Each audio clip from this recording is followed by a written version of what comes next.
ಹೇ ಶಾರದೆ ದಯ ಪಾಲಿಸು, ಈ ಬಾಳನು ಬೆಳಕಾಗಿಸು.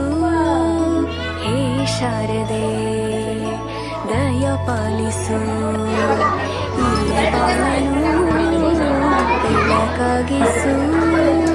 ನಾಳೆಗಳ ದಾರಿಯಲೇ ನಂಬಿಕೆಯ ನೆಲೆಯಾಗಿರಿಸು, ಮುನ್ನಡೆಸು.